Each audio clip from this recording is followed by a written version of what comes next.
What was the reason behind Obama's secret trip to Antarctica?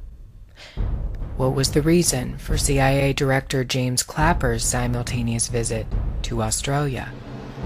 Why did Russia's top religious leader go to Antarctica? There has been a virtual media blackout about these highly unusual trips made by officials in Russia and the US. There are a couple of sources that cited Obama traveled to the southern tip of Argentina before crossing the Drake Passage to Antarctica. Indeed, Obama's secret trip comes at a highly unusual time. It follows on the heels of a visit by Patriarch Kirill of Russia. Kirill met with Pope Francis in Havana, Cuba, less than 1 week before he departed for Antarctica. Media sources described the meeting between the two religious leaders as urgent. Nothing like this has happened since the 1054 AD schism that separated Eastern Orthodoxy and Roman Catholicism. Why an urgent meeting between these leaders was called after a millennium of never meeting with one another is a mystery. The mainstream media reported that the meeting between Francis and Kirill was meant to condemn persecution of Christians around the world and to foster ecumenical dialogue. But again, it comes at an unusual time, because 4 days after this meeting, Kirill arrived in Antarctica and performed a religious ceremony blessing the land and water surrounding the continent. He praised the barren lands of Antarctica as, quote, a model of an ideal humanity. Kirill also said the following, quote, Antarctica is the only place where there are no weapons, no military activity, there are no scientific studies focused on the emergence of a new means of destruction. It is a perfect image of humanity and a testimony to the fact that people can live like this. No borders, no weapons, no hostile competition, that they can cooperate and feel as members of one family, unquote.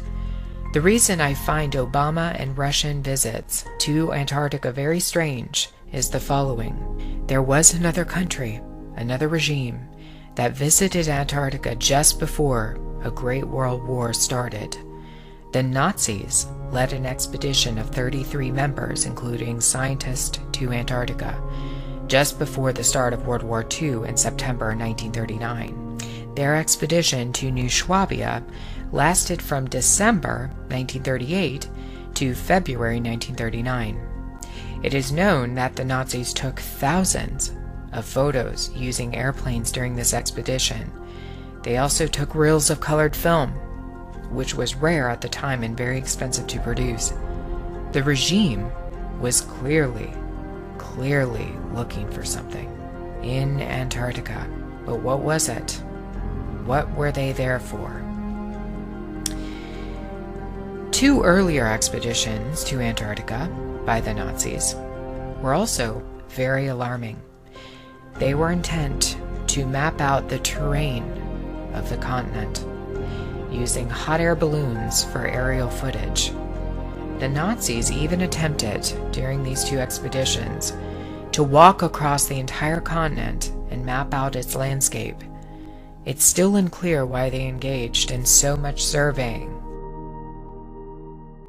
Let us go back to World War II and listen to an interview given by an American naval officer named Richard Byrd. Byrd was stationed and lived in Antarctica for some time.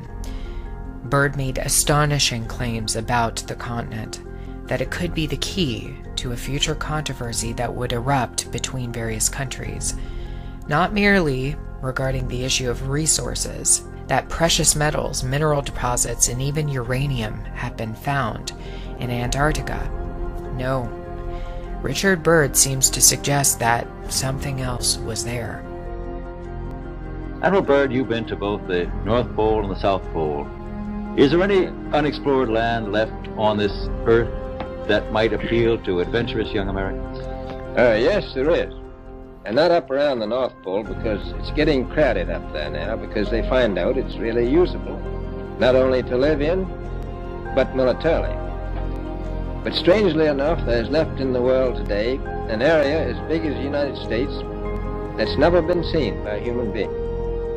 And that's beyond the pole on the other side of the South Pole from Middle America. And I think it's quite astonishing that there should be an area as big as that unexplored. This is a tremendous So challenge. there's a lot of adventure left down at the bottom of the world. Admiral, an expedition to which I believe you're the advisor is now en route. What is that expedition doing?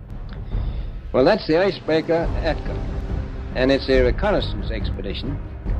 It's going down to the South Pole area to make certain observations and to look for some bases. They will be back in April, and they will report back, and upon the information we get from that undertaking, we will base the bigger expedition that's to follow. Is that very definitely planned, or is that... That is being planned right now. So I'm willing to say to you that there will be a number of expeditions that will follow, I think, year after year. Richard Byrd verified that Antarctica wasn't about resources, but rather that the Nazis had established secret bases for some reason. Perhaps they were protecting something. Operation High Jump, coordinated by Byrd, which included US, Russian, Australian, and British forces, was meant to close in on the Nazis' strange operations in Antarctica. We'll return to Richard Byrd later on in this video. The logo for the Nazis' third expedition to Antarctica shows that they were interested in a particular portion of the continent called New Swabia. You can see on this emblem that there were lines drawn to bring your attention to an exact coordinate, ending on a particular target. Perhaps the Nazis were hiding a secret in plain sight, that they had located something. Were they pointing us, perhaps, to a hole that existed into the earth? A pathway into the center of a hollow earth. There is evidence to suggest that the Nazis believed in the hollow earth and held to an understanding that perhaps there was a passageway to the other side. While hollow earth is not a popular idea these days, it was during World War II. In fact, it was suggested that most of the top Nazi officials believed in a hollow earth concept. Many within Nazi pop culture also believed in a hollow earth, including German writer Karl Neupert. In the book called Between Science and Fiction, The Hollow Earth as Concept and Conceit, the author documents that Neupert began what appeared to be a cult following of hollow earth believers in Germany at the time. The idea was that the earth was shaped like an eyeball, a portal leading into it where the North Pole is located, and another portal leading into it where the South Pole is located. The inner portion of the earth is hollow. Likewise, the eye has an entry where blood is pumped into it, but the actual eye globe is hollow, filled with a substance called vitreous humor to protect it. Toward the end of the eye, a lens is located that resembles a mass of land in an ocean. At the center of this landmass is another hole, the pupil. The strange resemblance between hollow earth and a human eyeball is unmistakable.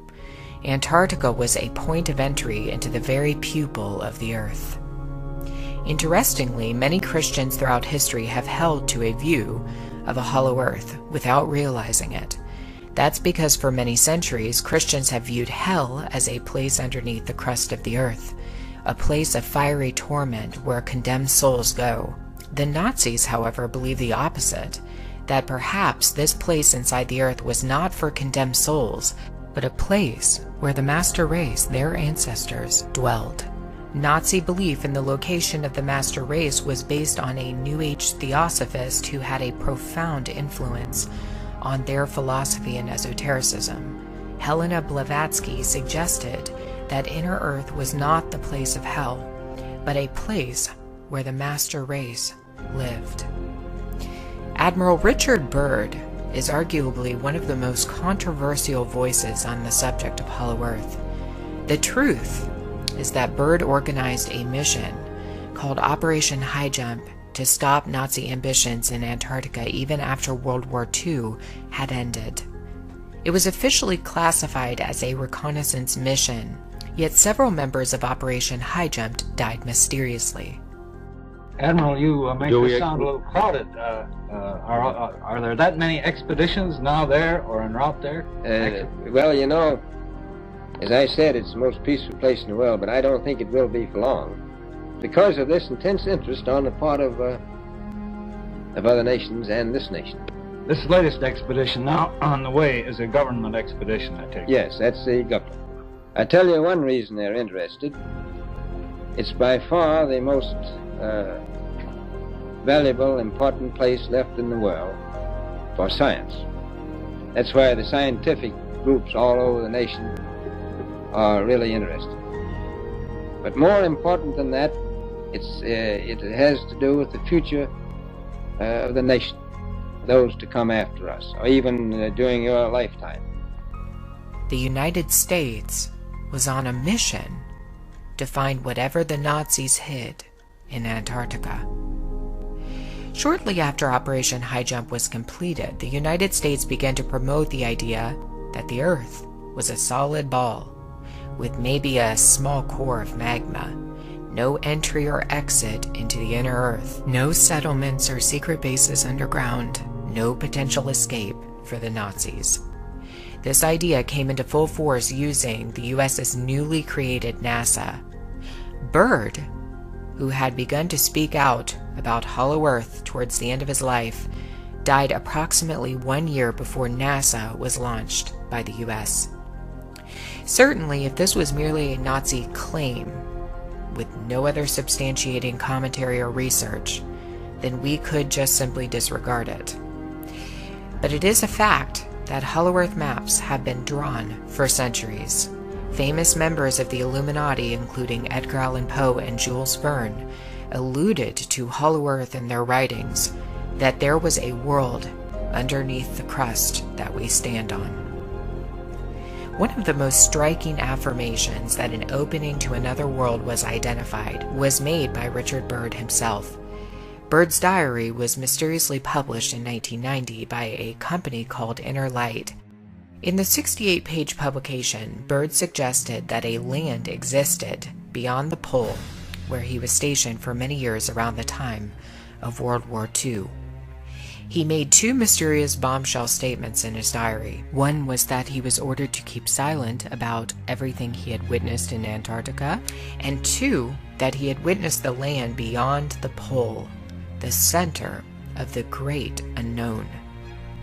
Let us not forget that thousands of top-secret scientists in Germany seemed to disappear overnight at the end of the war. Some people believe that they escaped to the United States in something called Operation Paperclip, but some others are a bit more suspicious, thinking that perhaps these scientists made a quick exit off of the face of the world, literally, to the hollow reaches of the Earth, perhaps into the very inner quarters and to the location where another race of beings dwell.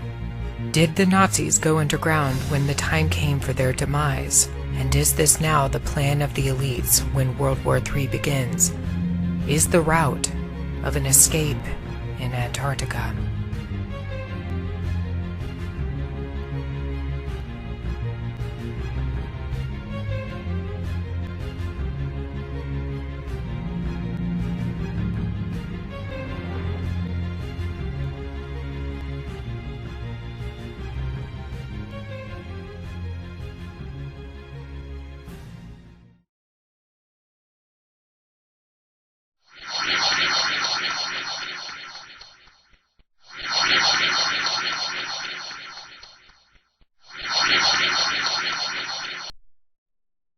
Please open mind.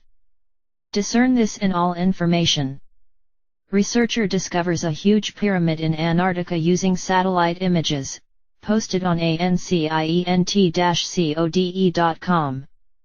According to Vicente Fuentes, a vivid researcher, there is in fact, at least, one pyramid hidden beneath the vast sheet of ice on Antarctica.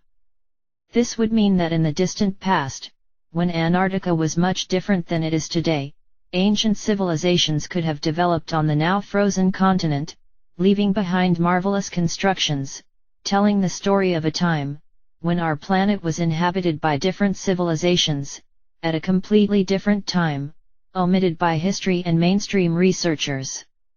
Fuentes goes through the main characteristics of the pyramid and other structures that could be located on the vast sheet of ice, making comparisons to the Great Pyramid of Egypt. The idea that there are pyramids hidden at Antarctica goes back several decades. While skeptics remain unconfident, suggesting that these structures are mere natural formations, satellite images and accounts of people traveling there tell a much different story. The idea that these pyramids exist has caused speculation regarding what Antarctica was like in the distant past. Some suggest it wasn't always as cold as it is today, and interestingly, scientific research seems to prove that Antarctica was very different in the distant past. According to a research from 2009, scientists studied the icy continent, collected samples and came across pollen particles in Antarctica suggesting that the ecosystem of Antarctica was very different in the past, pointing that the summer temperature reached around 20 degrees Celsius at one point.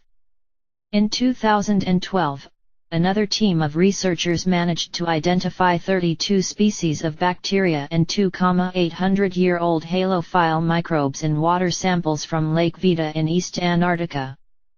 The permanent surface ice on the lake is the thickest non-glacial ice on Earth. According to researchers, during its long history, Antarctica was located farther north and experienced a tropical or temperate climate, meaning that it was covered in forests, and inhabited by various ancient life forms. What does this mean? Well, given the little we know about the life on our planet in the distant past, it is likely that people lived on this now icy continent and developed as a society just like people did in Africa, Europe, and Asia. Even though this is something considered as unlikely by mainstream scholars, the only way we will know for sure the secrets hidden beneath the ice is by exploring the continent and allowing society to see the results. If we go back to Africa, we know that scholars and Egyptologists have long suspected that the Sphinx is much older than believed, possibly even over 10,000 years old. These theories are supported by the discovery of water erosion on the gigantic Sphinx, which according to scholars tells the story of extreme climate change in the distant past. This means that if the climate in Africa and other parts of the world changed drastically, it is possible that the same thing happened in Antarctica in the distant past. If researchers manage to prove that the pyramids of Antarctica are man-made structures, the discovery could cause a major revision of the history of humanity. But myths and speculation about Terra Australis date back to the antiquity.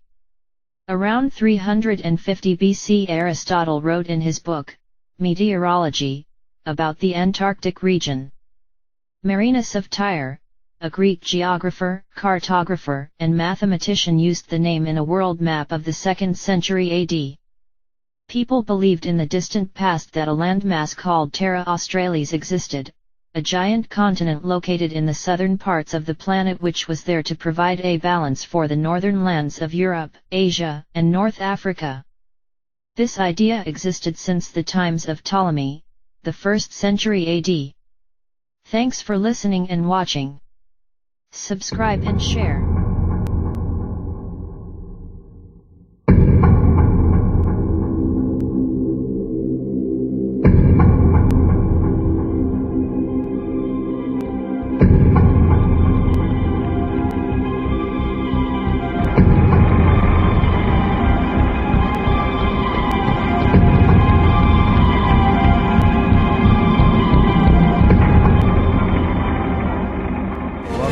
Hour number 2, an historic radio program for you tonight with Jim Mars, Harry Cooper, and remote viewer Dick Allgaier. Well, this remote viewing session really underscores the truth of your book, the reality of the story that Don Angel reported to you.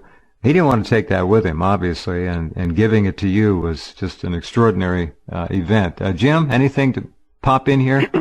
Well, for Harry, I'd like to say that I wish I had the time and money to accompany you to Antarctica, because I'd love to go down there and locate Agartha, the Shangri-La that they talked about, that they were preparing for the Führer. We are able. I think we are able to put this together extremely well. There's things I can't divulge right now. I'm going over to Europe again to next about 3-4 weeks from now. But in addition, one of our members, who's a wonderful, wonderful guy, retired Captain U.S. Navy. He was the executive officer on the submarine that was down there, and I just got an email from him about an hour before airtime. Talks about a warm water lake that they went into with the Senate, etc. So I have to go through it further, but it's just not all Harry Cooper doing this. Harry Cooper is merely the glue that holds all these people together, and they all have a piece of the puzzle. And it's just incredible when you start opening all the doors. This is nothing new. This goes back to 1938 when there was a huge German expedition that went down to Antarctica. I sent you that video, didn't I, Jim? You got it, didn't you? I think so. Yeah, you got to look where at they that. planted all the flags. Yeah, but they show still pictures of some of these, and I mean gigantic caverns underground. They're just huge. Well, bear in mind, I went to that island off of Rio, about 1,000 clicks out in the Atlantic, South Atlantic there, the island Trinidad, not to be confused with Trinidad.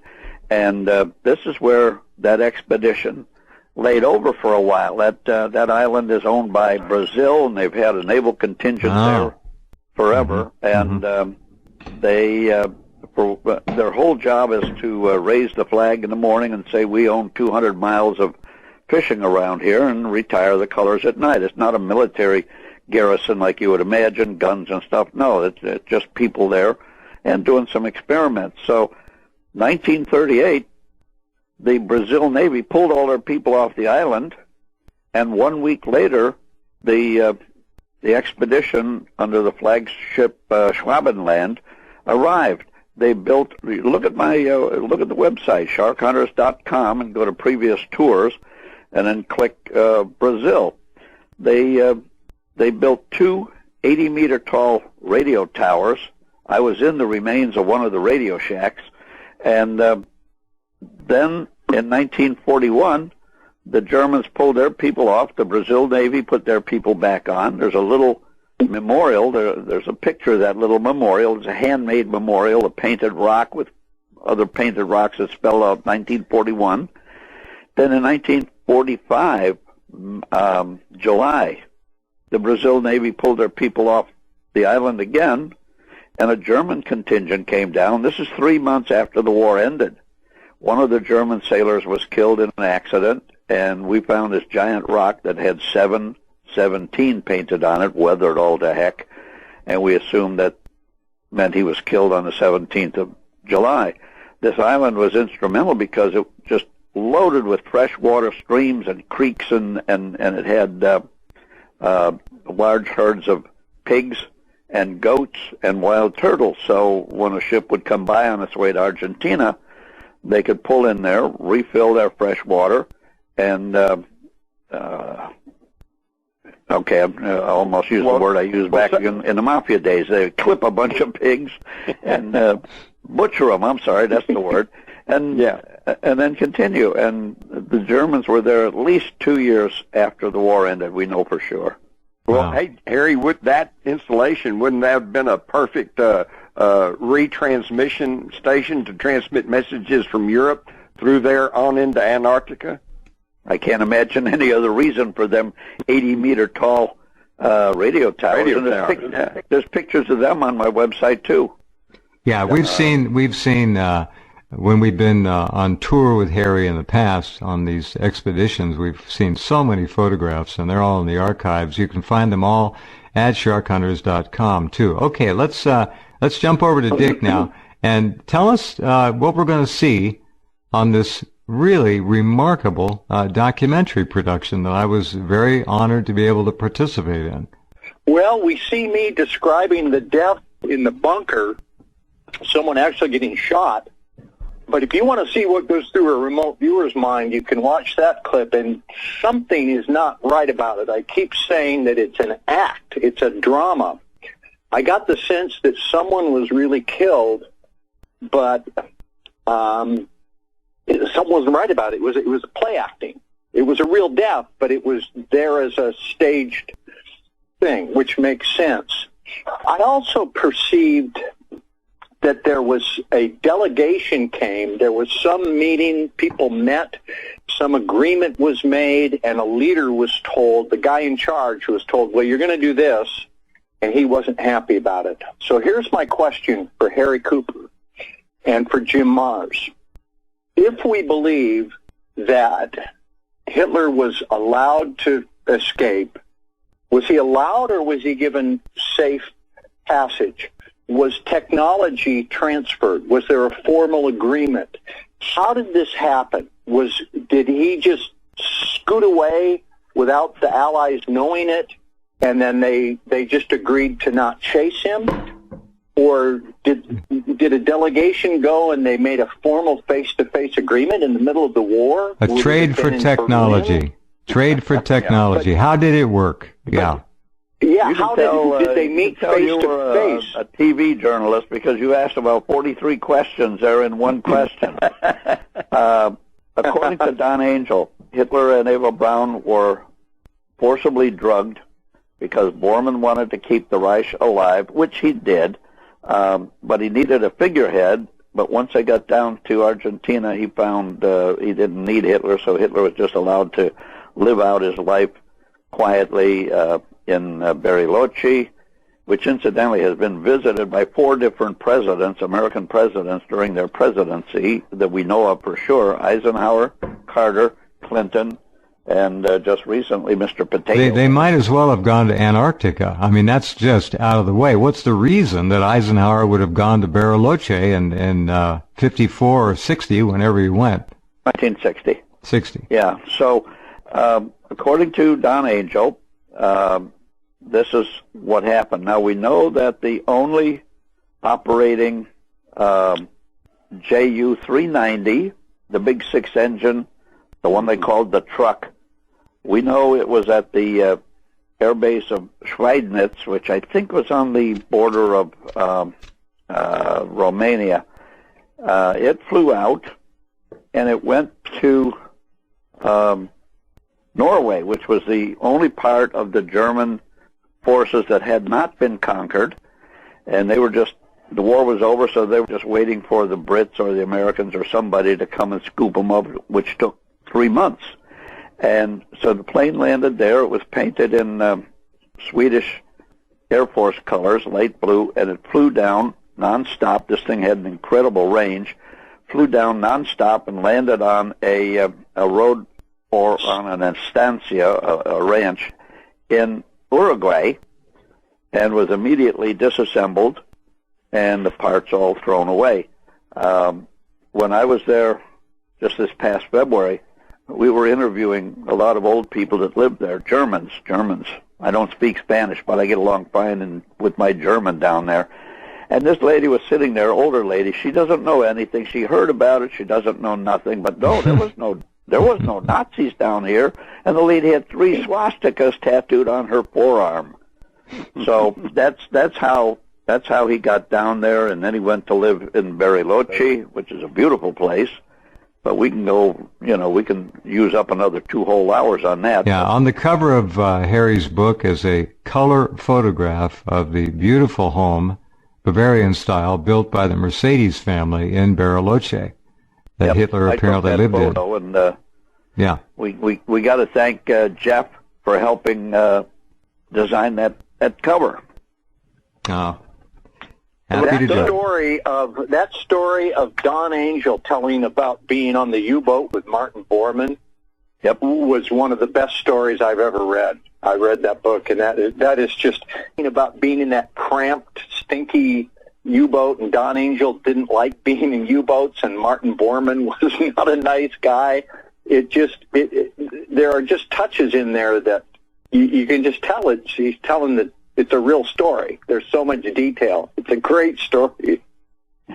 Yeah, he got along with Bormann as much as he had to, but like you say, Bormann was hard to get along with, and that one exchange where the captain of the U-boat got angry with Don Angel and gave him an ass chewing, and then Borman stood him up and reminded him that if he insulted Don Angel again, it would be the same as insulting the leader of the Third Reich, which was Borman at that time. And he said, "Do I need to remind you of the consequences of insulting the Fuhrer?" Wow. Which I think meant Schutzki. Mm-hmm. Yeah, Quite a story. It was an interesting book to work on. I loved every minute of it, and the thing I like about it most, it's absolutely accurate, right on the button. Well, the scenario I can see that fits with everything we know, everything I know anyway, and with Dick's remote viewing, is that Dick, the sequence you talked about where somebody who obviously knew Hitler and came to him, and I don't think you used the term whisper in his ear, but he was there, and they had a private conversation, and that was apparently kind of the turning point. That's why in your remote viewing, I think you turned to that. In my scenario, I would say that was Borman, his chief of staff, who, had full access to him. In fact, that's how he got to be so powerful, is that acting as chief of staff, it was Borman who could decide who talked to Hitler and who didn't, and what they told Hitler and what they didn't. And he was pretty well running the show, especially after the summer of 44. But I think it was Borman who had made a deal at the highest levels of international banking and commerce, who then stepped to Hitler in a private conversation and said, "Mein Führer, I'm sorry, but we're going to lose the war. And I think you need to start making preparations to leave." And Hitler probably said, "No, I'm not going to do that. I'm going to go down with the ship." And that's probably when Morton Borman decided, well, we'll just whisk him out of here, drug him, and take him anyway. And I think the deal was cut at that level between the possibly through Allen Dulles, possibly through John J. McCloy, who was CEO of National City Bank in the 30s, and they were the largest lenders of money to the Nazi government. And good friends with the head of ABS, head of the German Central Bank, and I think that at that level they said, "Okay, look, the war's going to be gone. Let's carve up Germany. We'll all get our fingers in the pie, and America needs we need the nuclear technology so we can end the war with Japan." And I think that's where the deal was cut. And they would tell Hitler, "Look, if you don't do this, all of Germany is going to be a wasteland, and you have to do it, mein Führer." And I think that's what turned him. He felt betrayed. He felt bitter. And the thing that stuck with me, Dick, is when you said he knew he had to do this. He didn't want to do it, but he had to do it. Okay? So obviously there was extreme leverage on him. And I think that was it. It was either you go along with this or your beloved Germany will be totally destroyed. It damn near was, but yeah. Very interesting. Devastated, but it sure sprang back well. Yeah, well, you said something. Harry Cooper said something. He said, here's this man, make Germany great again. Sounds like a familiar political statement, doesn't it? It does, yeah. What goes around comes around. When we look at the bird expedition known as Operation High Jump, and then we look at that film I finally found and got to you, and I also sent it to Jim, the 1938-39 German expedition to Antarctica, and you look at some of the still pictures in there of these gigantic underground, not under the snow and ice, underground caverns. I mean, these things are huge. And you think about that, and you know what thought came to me, Harry? What's that? The thought was, wow, and then what didn't they show us that they found down there? Yeah. And we have, we've been told that it's very difficult to get, get to places we need down there. But as you know, in my understanding of the German language, Eingang verboten means Harry's welcome here. That's right. But we have already gotten the green light from several of the governing agencies down there, so we're not going to have any problem with the authorities. We're not going to have to outrun the police.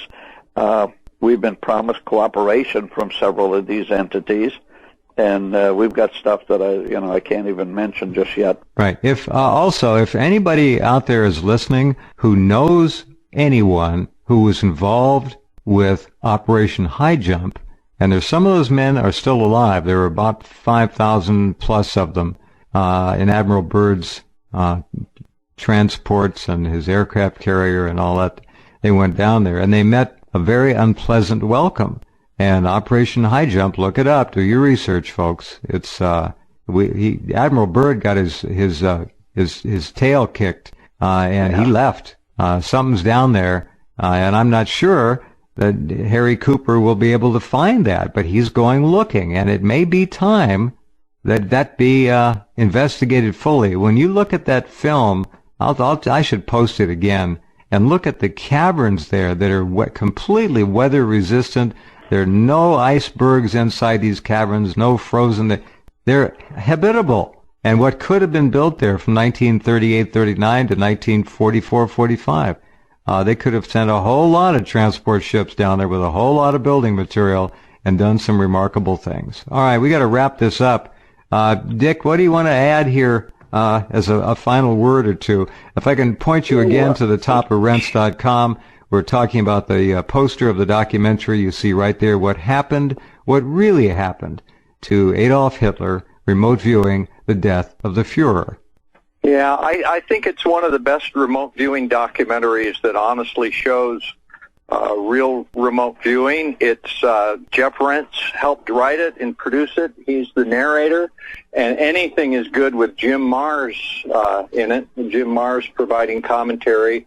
The link is there, and I think it's worth watching. And it's just been so interesting to get feedback. As a remote viewer, you often crave feedback because you stand there and you don't know. I don't know why I wrote nuclear stuff. I don't know why I drew a guy anonymously buried in a, and it's interesting for me to hear it from the guy who knows, and that's Harry Cooper. So it's been an interesting show. Thank you so much, guys, for helping out. You got it. Harry, anything you want to add here? This is really an extraordinary subject, and I think we are now getting further confirmation of your long and dedicated work to bring historical truth to all of us.